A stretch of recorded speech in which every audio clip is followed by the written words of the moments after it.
batida sem pauta, cada rima é um grito. No podcast libertário, onde não existe mito. Conversando sem limites, cruzando as barreiras, na espera alternativa sobre as novas maneiras. A inteligência emocional, a capacidade de reconhecer, entender e gerenciar nossas próprias emoções, assim como as dos outros, é um aspecto fundamental da vida humana. No entanto, como qualquer ferramenta, ela pode ser utilizada para construir ou destruir. A inteligência emocional, Reginaldo, pode ser uma espada de dois gumes? A inteligência emocional é uma espada de dois gumes. A inteligência emocional, ela tem uma certa ambiguidade. Nenhum ser humano fica 100% do tempo em equilíbrio total. É claro que essa ausência de equilíbrio em algum momento do comportamento humano, no seu cotidiano ou em alguma fase da vida, vai evoluir ou não para questões mais delicadas. Ressaltando que eu não estou respondendo como psicólogo, como psiquiatra, eu estou respondendo como alguém autodidata que há mais de 3 décadas lida com o ser humano. Então, com a minha lida com o ser humano, eu fui me obrigando a entender cada dia melhor as pessoas, por necessidade de convivência, relacionamento e trabalho. Então, eu respondo a partir de observações que eu fiz, de diálogos que eu fui desejando ter com profissionais, aí sim, profissionais da área de psicologia, profissionais da área de psiquiatria, profissionais da área de filosofia, e juntando tudo a isso, as minhas observações e pesquisas como autodidata, salvaguardando a responsabilidade do conhecimento autodidático. Então, sim, a inteligência emocional pode ser não apenas uma faca de dois gumes, mas ter essa ambiguidade de colocar no risco, e isso vão ter graus variados dependendo do status quo psíquico e psicológico da pessoa, do status quo do que está afetando a pessoa. Tem várias nuances para que isso possa se agravar ou ser uma incidência de controle. Uma vez que a gente deve lembrar que a inteligência emocional é a capacidade que o ser humano tem de reconhecer, compreender e gerenciar suas próprias emoções. E como é que ela se manifesta no dia a dia, especificamente? Olha, você começa do deitar ao levantar, e inclusive em repouso. Se você passa o dia, inicia o dia, tomado por uma preocupação profunda, tomado por um sofrimento, algum tipo de sofrimento emocional, físico, social, é muito comum que você encerre o dia tendo tido um dia atordoado. E dependendo da incidência, vamos novamente voltar, sempre dependerá da intensidade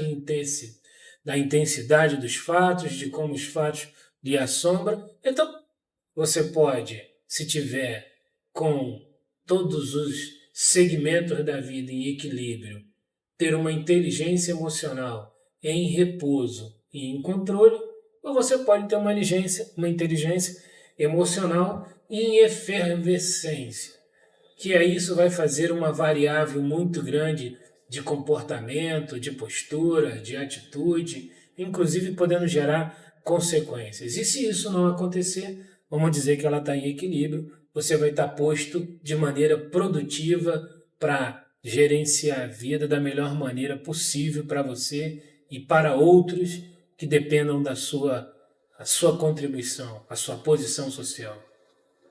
E quais são os principais componentes da inteligência emocional?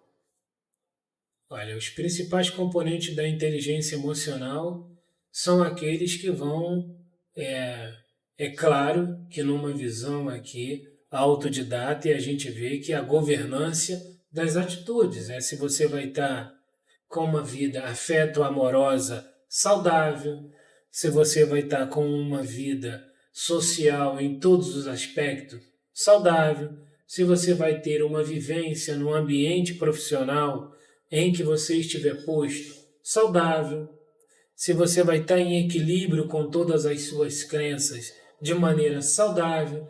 Então, essas 4 dimensões, somada a outras infinitas possibilidades, pode colocar você nesse norte saudável. É como se fosse a bússola, né? Você tem uma bússola que vai dirigir você para um norte seguro, ou você tem uma bússola que vai dirigir você para um norte desgovernado. Tudo vai depender do equilíbrio que você está, mas essas 4 dimensões, a saúde emocional, no campo afeto amoroso, fraterno, né, entre amigos, parentes, no seu trabalho, nas suas atividades profissionais, vai contribuir com a sua vida social e esse equilíbrio. Se você tem esses gatilhos fechados, você está gozando de saúde emocional, de maneira que você possa levar uma vida produtiva e até proativa, porque não, dependendo do tema. Trazendo assim bastante benefícios, né? Então fala pra gente quais são os benefícios de se desenvolver a inteligência emocional. Os benefícios são total. Primeiro que o grande benefício é pessoal. Quando você acredita, sabe, investe e percebe que existe esse universo biológico, humano e até, por que não, de certa forma transcendente, que a inteligência das emoções, esse é o primeiro grande beneficiário, porque você vai se livrar de dores que não podem ser tratadas pela alopatia, pela homeopatia ou por nenhuma ciência médica diretamente, mas pode ser tratada por você. Então, se você coloca inteligência nas emoções e as põe sobre equilíbrio, o grande beneficiado é você. E depois o transbordo desse benefício, que são todos os lugares que você tiver envolvido, relacionado, tiver como contribuinte, vão sempre receber uma pessoa que vai dar boas contribuições, um bom humor, uma boa produtividade. E esses são os grandes benefícios de uma pessoa que compreende e cuida da sua inteligência emocional. Reginaldo, a gente fala de inteligência emocional e tem a inteligência cognitiva, né? Que essa da gente fazer uma conta de matemática, né? Somar, dividir e tal. E qual seria a diferença da inteligência emocional para a inteligência cognitiva? Eu diria que é uma conexão, não é? A Sim. inteligência é inteligência com vários ramos. Não vamos esquecer que quando nós falamos de inteligência, a gente fala do elemento cérebro. O cérebro é um universo sabido, hoje compreendido, mas não totalmente desvendado. Então a cognitiva, que é essa que vai conectar você às condições de saberes, ela está muito ligada a uma jornada que você vai fazer da vida.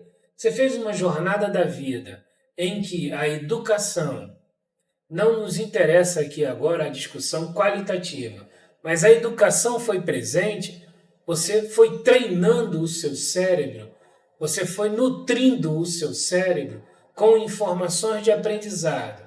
E ao lado você foi desenvolvendo habilidade com essas informações. Isso tornou você um profissional de alto rendimento e uma pessoa com um nível de conhecimento que pode levar você a ser um intelectual. E aí você será capaz de desenvolver e fazer muitas coisas, mas uma delas super importante, que é aquela que lhe vocacionou. Eu quero ser cientista.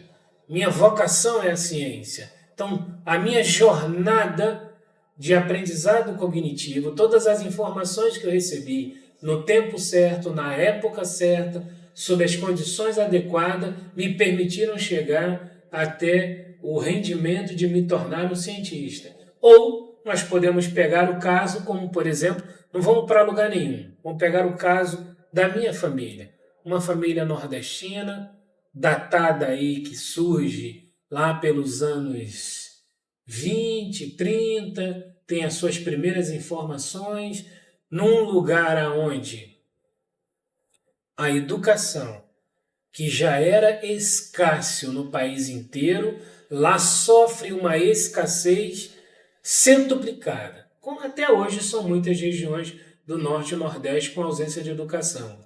O que quer dizer que o personagem que vive nesse lugar, igual ou parecido, vai ter uma interrupção de informação significativa, vai ter uma ausência significativa e ela não poderá desenvolver atividades que carecem do campo cognitivo mais abrangente. Como a inteligência emocional pode impactar nos relacionamentos pessoais e profissionais?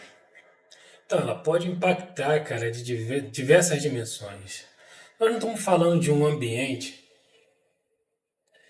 que está externo ao ser humano. Quando a gente fala de inteligência emocional, ela vem de dentro para fora e fora ela pode ser afetada dentro. Ela começa sempre no ser humano. Ela está no ambiente cerebral, emocional. Então, os eventos externos podem ser gatilhos psiquiátricos ou psicológicos, emocionais, que vão startar comportamentos contraprodutivos, comportamentos com propensão ao estresse, comportamento com dificuldade em admitir erros, por exemplo, comportamento com dificuldade em dar e receber feedback negativo. Uma série de comportamentos podem ser afetados nesse caso aqui. Então há também um universo de negatividade muito grande, uma energia, quase como se fosse uma tempestade no cérebro. Vamos imaginar que a gente aqui tem do lado uma tempestade, e essa tempestade está acontecendo dentro da cabeça da pessoa. Então, vamos pegar um ponto simplista para a gente entender. Um evento externo que lhe causou aborrecimento. Você se aborreceu, houve uma coisa ali que te aborreceu, mas esse aborrecimento, emocionalmente, de maneira inteligente, cognitiva, não ficou resolvido. Você deixou uma janela aberta, emocionalmente aberta, no aborrecimento. E em alguns dias esse aborrecimento vai ser ruminado por você e vai virar ressentimento. Etimologicamente, ressentimento quer dizer sentir de novo. Então, aquele aborrecimento será sentido de novo e agora, diferente de como o fenômeno externo aconteceu e foi naquele momento, ele está o tempo inteiro na tua cabeça.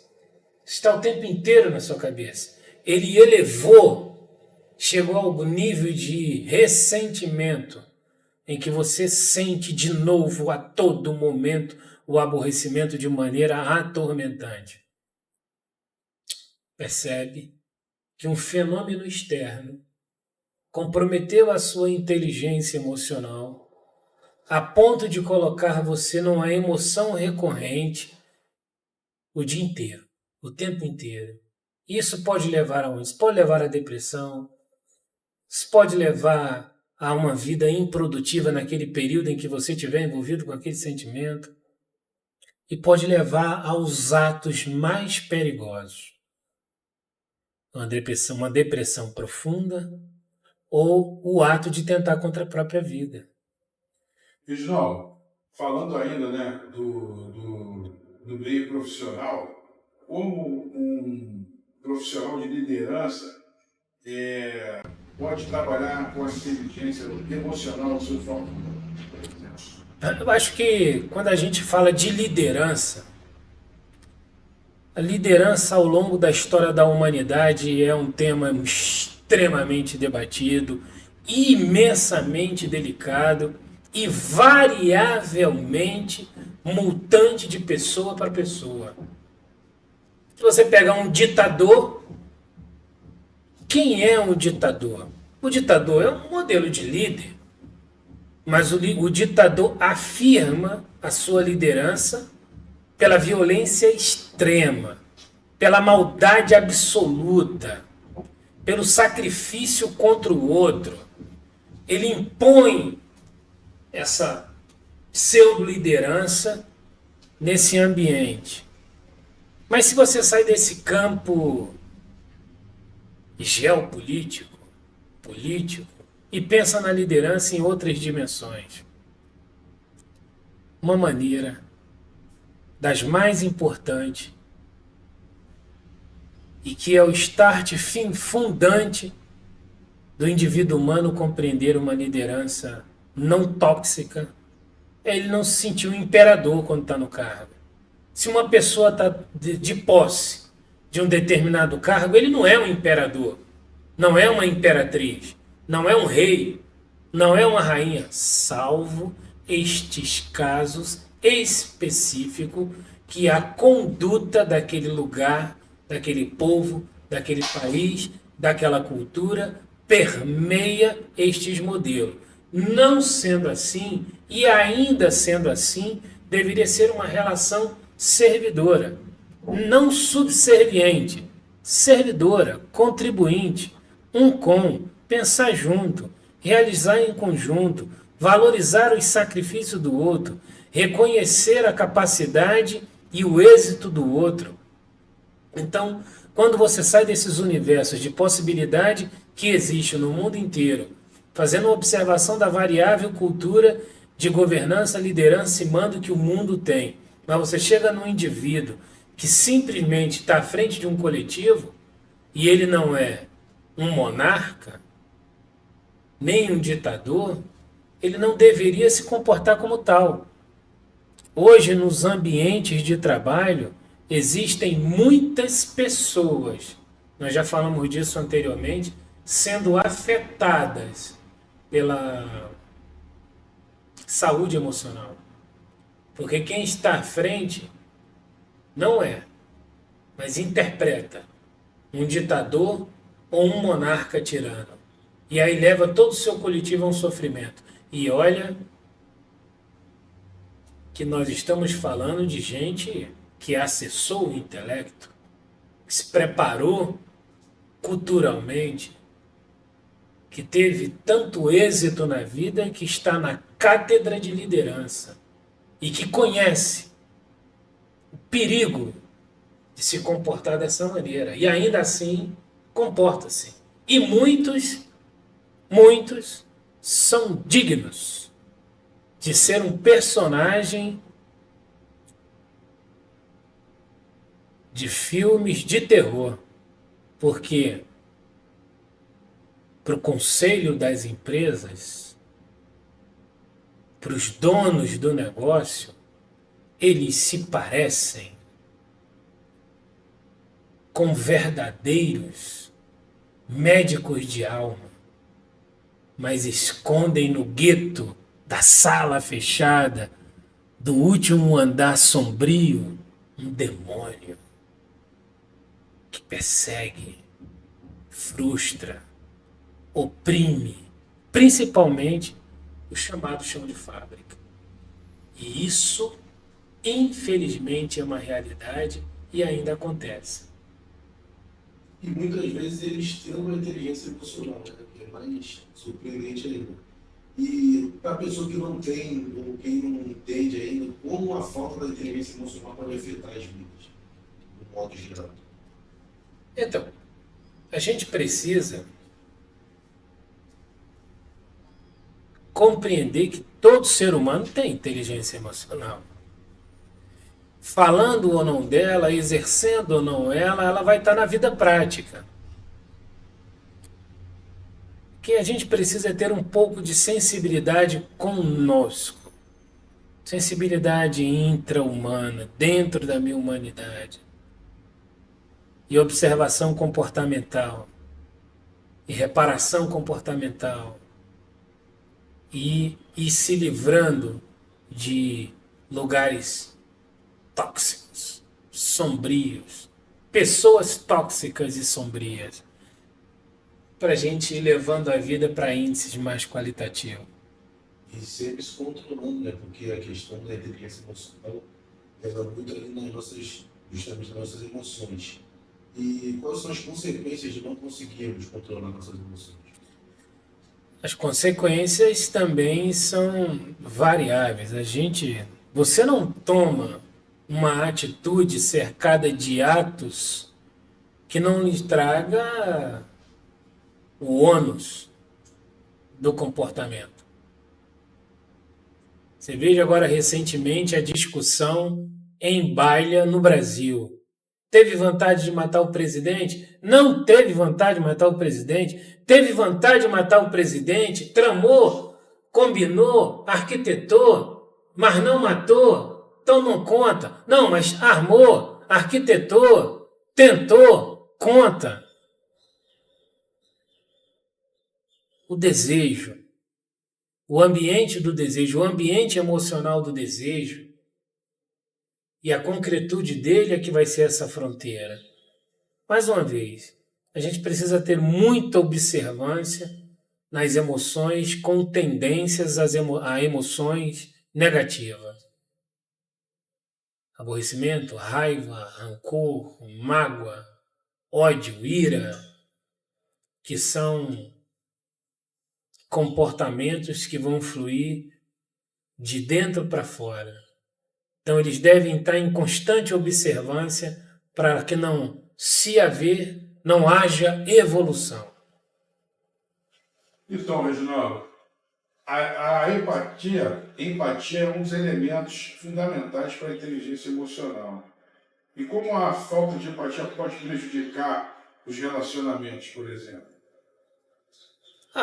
Cara, se você não tem empatia, a gente pode fazer um discurso aqui, como a gente usa a prerrogativa de uma conversa não acadêmica, mas de um bate-papo e observação ao comportamento simplesmente humano.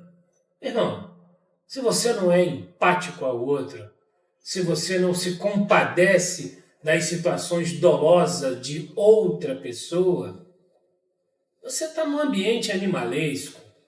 Você está com tendências sinceras ao prazer e ao sofrimento. Você está desenvolvendo um modelo de sadismo não reconhecido por você mesmo, que vai levar você a uma vida de comportamentos cruéis, se não práticos sentimentos, pelo menos. Então a empatia, ela passa por isso. A empatia passa pelo reconhecimento da sua humanidade. A empatia passa pelo reconhecimento que suas dores, necessidades e aflições são iguais às de outro. E que se você não pode sanar no outro, você minimamente é solidário ao outro, como você gostaria que fosse consigo mesmo. É claro que você tem uma variável aí de pessoas aí que vão exercer patologias psiquiátricas, mas não estamos falando que isso é uma presença coletiva na humanidade. Então, o que há é seres humanos capazes de administrar suas emoções, independente de qual é o grau de sua formação intelectual, acadêmica, escolar. Mas a humanidade está para além disso daqui. A empatia é isso. A empatia é um termômetro em que você mede a sua humanização dentro do seu comportamento. E se ela falta, neguinho? Se ela falta, fudeu. Você tem andado aí, né?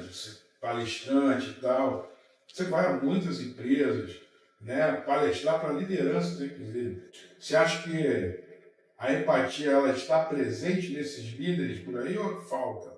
Até você já comentou sobre a inteligência emocional, que às vezes eles esquecem. Talvez porque falta empatia, será? Ela tem tido uma busca global, né? Você vê com esse montão de debate que está tendo aí, ODS, ISD, pautas da ONU, pautas do Tribunal de Haia, pautas setoriais em cada lugar do mundo. empresas, corporações, pequenos negócios, iniciativa social, todo mundo está revisitando temas como a empatia deve gerar e precisa estar presente. Alguns ainda interpretam bem. Shakespeare assustaria-se com o ato de alguns palcos corporativos, porque é isso que eles têm virado. No entanto, é importante ressaltar, enfatizar, que na sua grande maioria tem pessoas muito humanizadas, lutando dentro de alguns exércitos contrários, mas lutando. Tem muita gente boa exercendo empatia, caridade, filantropia, e é por isso que o mundo está de pé, mesmo apanhando como vem apanhando. Você acha que a empatia, especificamente nesse meio executivo, ela pode ser ensinada ou é uma coisa que é inata, já nasce com o cara? As duas coisas. Você desenvolve ao longo da vida uma visão do outro respeitosa, caridosa. Mas também você aprende. Você aprende. Você corrige. Tudo na vida é reparável. Tem um ser humano quebrado, até tem. Rachado, fissurado. Mas é possível mudar. Se não está inato em você um comportamento empático, caridoso, generoso, pode estar no seu consórcio do desejo de aprender, de mudar. Essa é a grande relevância do indivíduo humano na sociedade. É que ele pode sim melhorar o que é e ser outra coisa diferente do que é negativamente. Então, Oswaldo, assim como você está falando que podemos mudar e sim, somos passíveis de mudança sempre, tem algum tipo de estratégia? Quais são essas estratégias para desenvolver a inteligência emocional? A grande estratégia é o autoconhecimento. É a busca da consciência. É no final do dia você ter a dimensão que você não fez a vida toda num dia, né? Você fez a vida toda em segundos, minutos, horas, tempos, épocas, anos. E aí você faz uma reflexão. Pois se meu comportamento cabe, a minha iniciativa foi boa, eu posso corrigir, eu devo querer corrigir, e quando eu corrijo, eu coloco no norte mais seguro para mim e para o outro, eu me torno uma pessoa menos tóxica. Eu entendo que existe a necessidade de corrigir um comportamento, a exemplo do aquecimento mundial, da necessidade da revisão do patriarcado no mundo e o sofrimento da figura da mulher, da compreensão do estado de liberdade que cada ser humano tem de ser e fazer o que quer, desde que não fira os consórcios de leis e a integridade de outra pessoa. Você deve exercer o seu livre direito à liberdade. É possível fazer uma correção dia a dia. E a isso, a norma culta diz que você vai se transformando numa pessoa melhor. Mas aí, a gente vai ficando por aqui, com mais esse Tudo é Pauta de Cara para o Mundo. Vamos continuar batendo o nosso papo.